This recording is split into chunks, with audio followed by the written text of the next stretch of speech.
All right, Saturday, everybody. I hope you're all doing well. Let's see if the internet will behave for me today. And it looks like it is. Okay, we are good.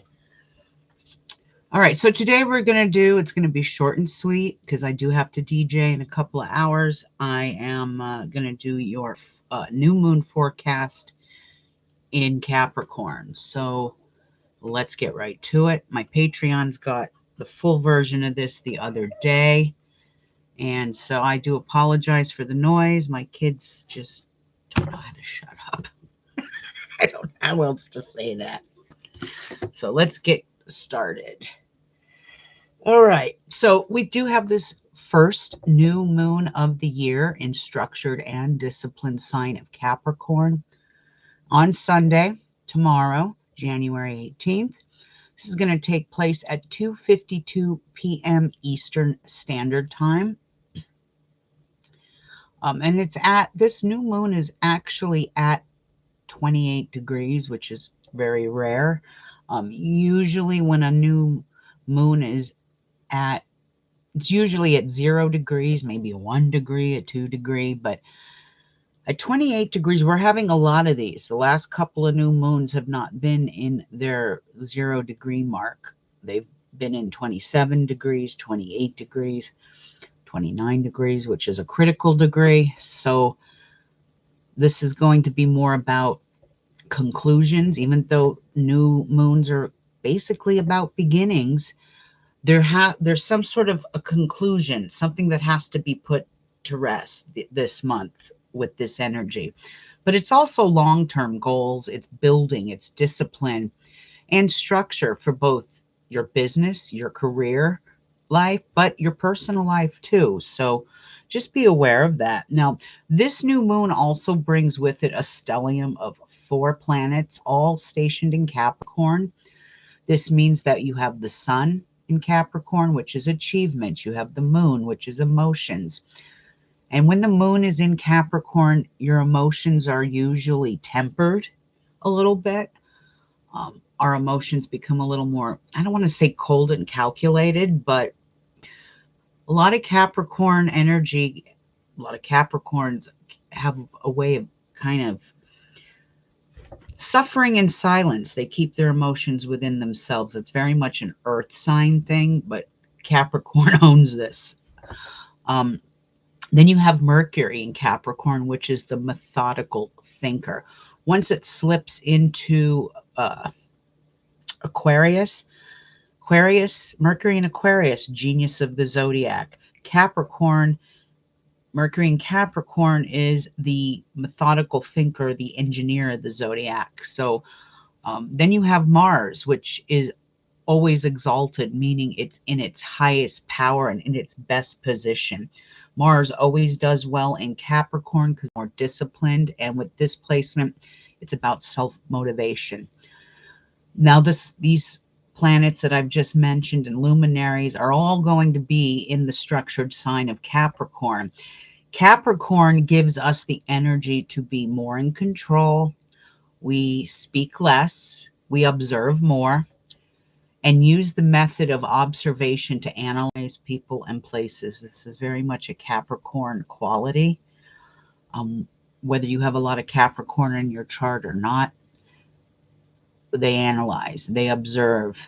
They're analyzing you too and seeing how you operate and tick. So something to be aware of.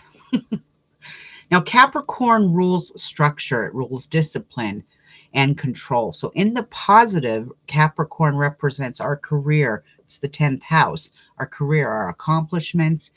And in the negative, it is our use or abuse attitude towards others. The negative Capricorn will tear it all down, build it back up bigger and better and more powerful only for themselves. It doesn't enrich anyone else but them. And Capricorn is the queen of manipulation and control, and hence why the Christians made the head of the goat evil and the adversary. It all connects in some ways. So Just got to fix something here. I noticed a punctuation error. Now, Capricorn is ruled by the planet Saturn, which is a malefic planet and rules government. It rules politics. It rules architecture, career, once again. It's high society, it's snobbery, and it's even hidden and secret societies too. This could mean that within the next few weeks, our own government will move forward with a major decision of some sort. Very possible. We are moving into Uranic energy soon, so there is that. Now, on January 18th, there are some very nice energies surrounding this new moon. And we have a Mercury conjunct Mars in Capricorn, bringing a sharp mind with tons of mental dexterity.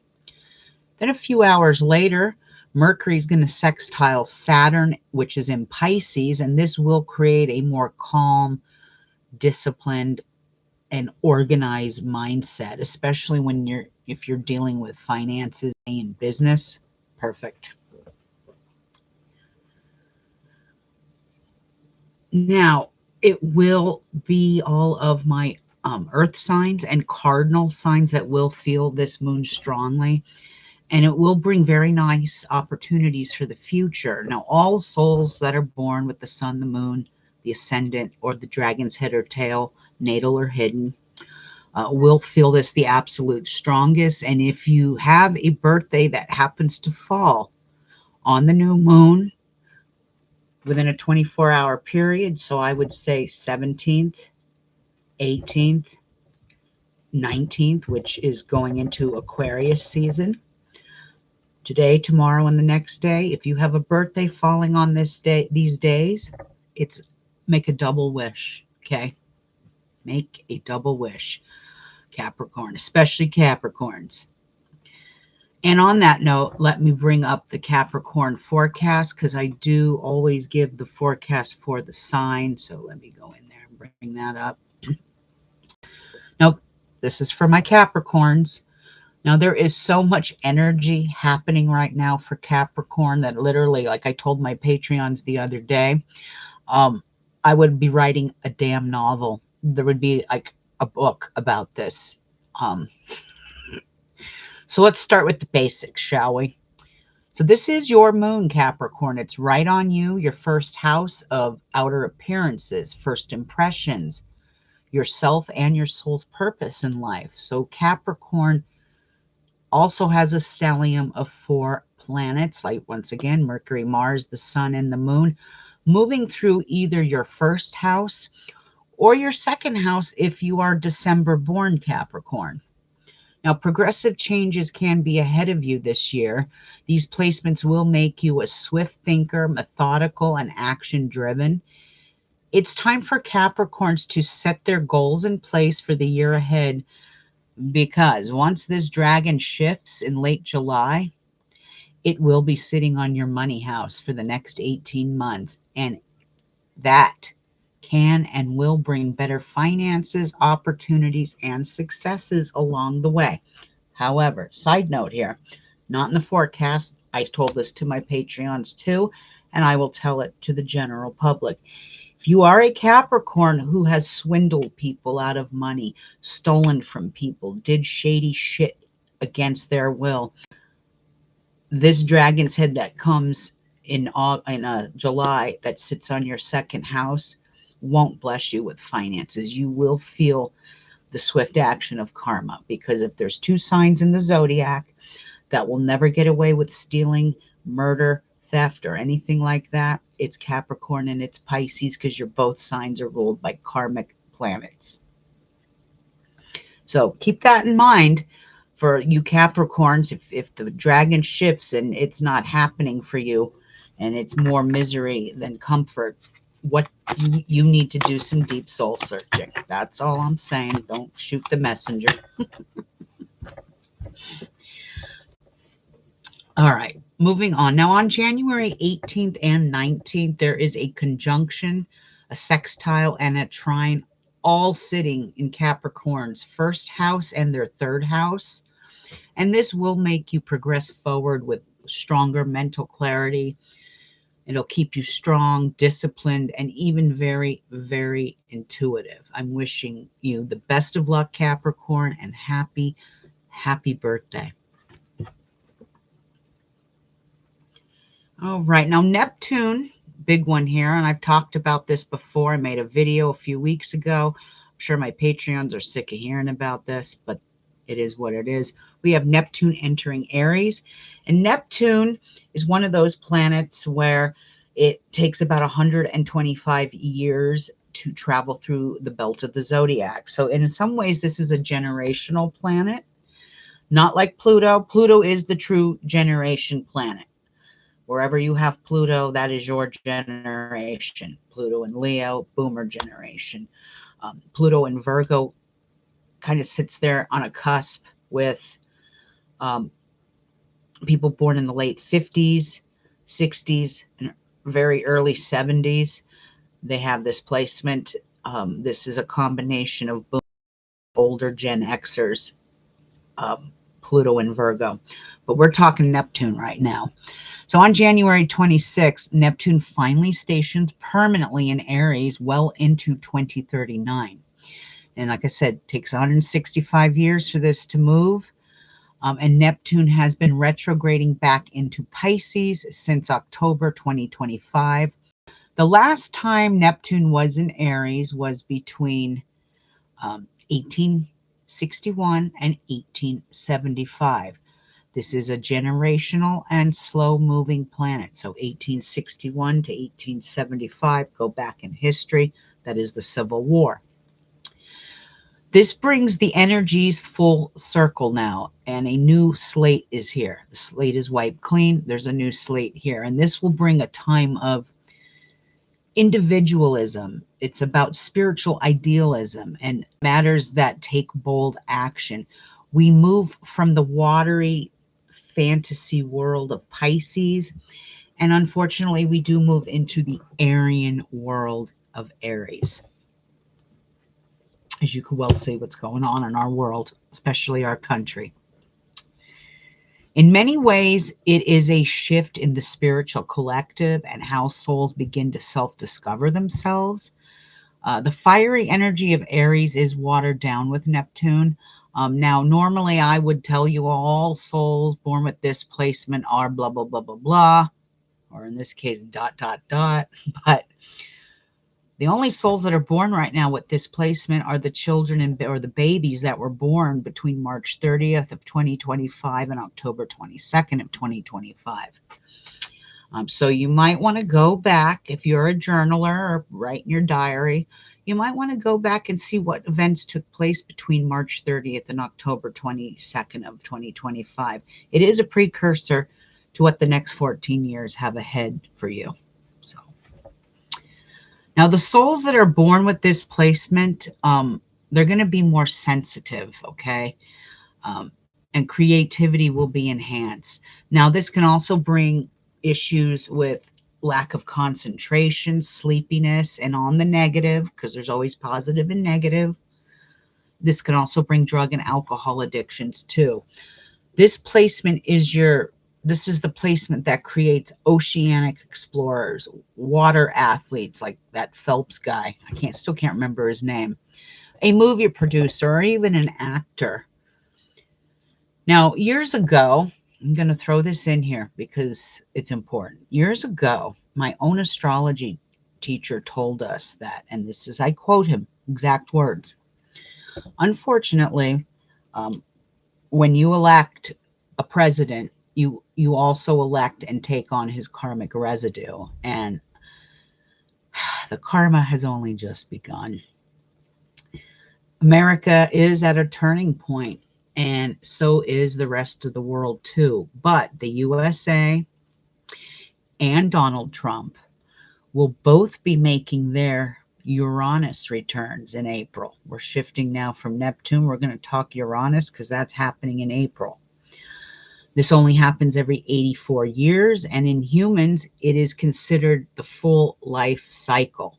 When you come back on your Uranus return, your life has made it full cycle. In the state of the world, it's about personal freedoms, spiritual awakenings, and a time to let go of what people think. It's all about friendships, better friendships, and even self expression. So once April hits and this planet moves, things are going to get very active, especially here in the States. Um, that's all I'm going to say for now. Now, even though the new will be I can't talk. Even though the moon will be new on the 18th, this doesn't mean that the world will be filled with peace and love, but it'll be quite the opposite that can happen, especially once Mars enters Aquarius. And I think that happens on the 23rd. Mars is going to move into Aquarius. That's scary. Mars in Aquarius is scary. That's war energy. That's nuclear energy. That's fault line energy, where, especially on the Ring of Fire and in Asia, places like that, Italy, France as well. Something to be aware of. We are getting ready to experience events that are geopolitical, environmental, and even like religious issues. And really, don't think for a second that what is happening in our own country and what the USA is doing to other countries won't be on our doorstep in the very distant future. As fascism has come to America and it's wrapped in an American flag. I can honestly say this from coming from Italian immigrants who left Italy to get away from Mussolini. Now, the next 3 years will be critical. And once I explain the UCI, the unique celestial identity of the United States, you will see things much clearer. Patreon will receive this first, but I will be posting the fate of the USA for the general public in the next couple of weeks. And I'm sure all the trolls will be in full force, ready to attack me. You always do, and that's okay. I don't give a shit. Because you know what? Time will always be my true confidant. So remember that. Now, shocking and disturbing news could make headlines around the 19th, and severe weather patterns, erratic weather, electrical issues, aeronautical and space issues, strange and bizarre make headlines.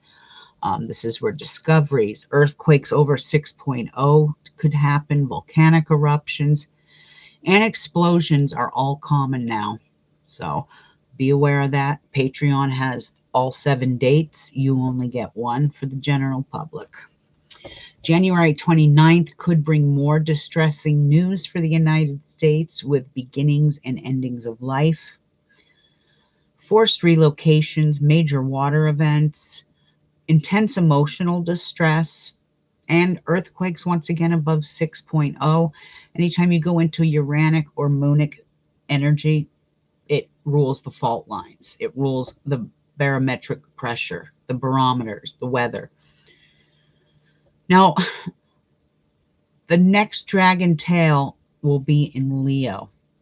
And like I said, you'll understand this a little more when I explain the fate of the United States. But the United States,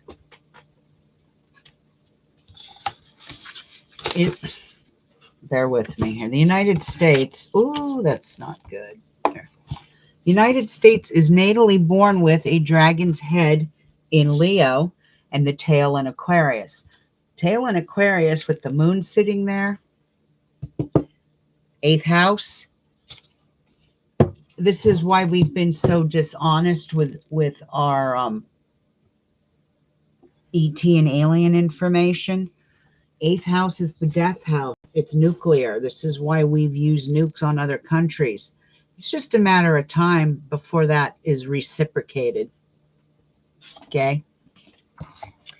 Now, that being said, this dragon that's coming in July 2026 is reversed. So the dragon head is in Aquarius and the tail is in Leo. So what does this mean? I'm going to put my glasses on so I read this to you correctly.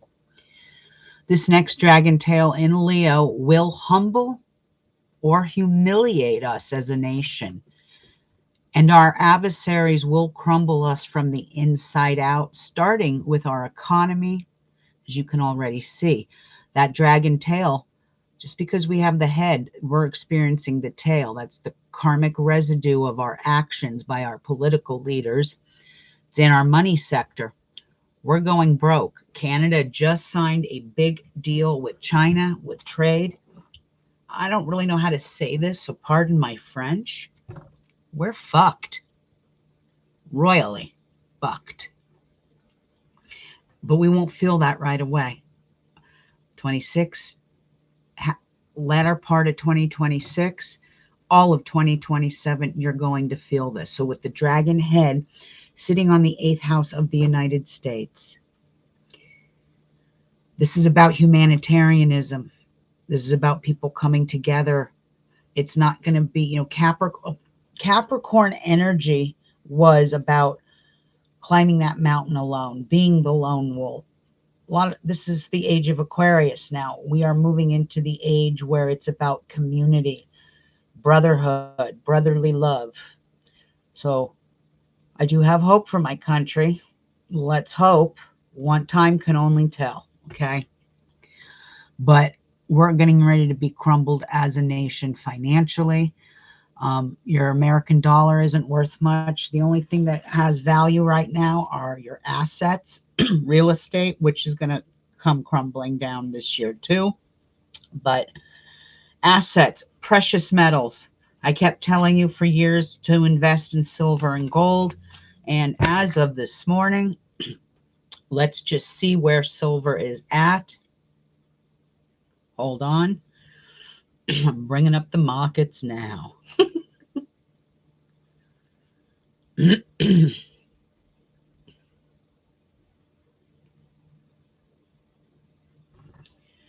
Silver is at $91.52 an ounce.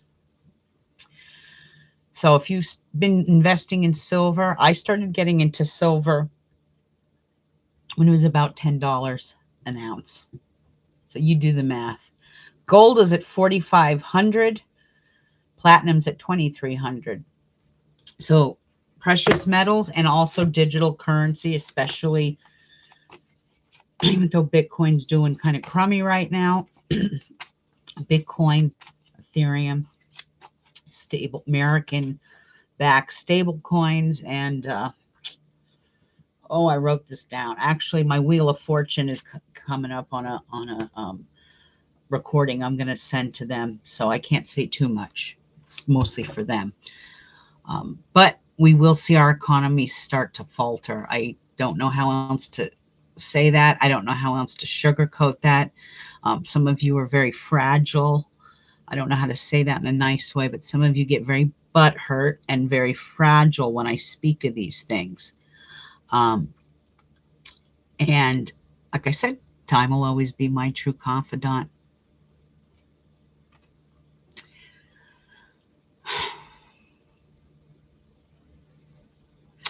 Now, I care very deeply for you all out there, my close friends, family, and humanity. I am a humanitarian in a lot of ways. I want our children and grandchildren to have a better tomorrow. But if we continue down this path, there will be no future for any of us, as the nuclear age is here, and it can wipe out all of humanity. As human beings right now, we're at a very much a critical point. You've got nukes facing countries. Other countries have their nukes facing us. And this isn't good at all. We need to become the ambassadors for peace. This is a factual reality right now because the overlords in control only care about power and money, simply put. So I'm going to leave you with an oracle card for the next 2 weeks and see what these next 2 weeks bring. Patreon, if you're listening to me, I know I didn't do the tarot reading for you guys. I'm going to get back on this evening. I'm going to do a live tarot for all of you. Um, and that's my bad. I've slammed with readings, which I'm not complaining because um, a lot of my business is return clients, and you always know you're doing something right when you get your return clients, and that's what I'm getting. I have about 10 progressive readings I've got to do. um, and I've been slowly getting them all done, but I have about 6 more to go. So it is what it is. Let me get a sip of coffee. And all right, let's see what these next 2 weeks hold for the world at large. I don't think I've ever drawn this card. Well, maybe I have. Angel of Strength. And I'm going to say there's some Leo vibes and energy going on here because upright, there's the lion, which represents strength. It's card number 50. 5 is a hard-working number. It's hard. It's a hard number. Angel of Strength. Let's see what it says in the book.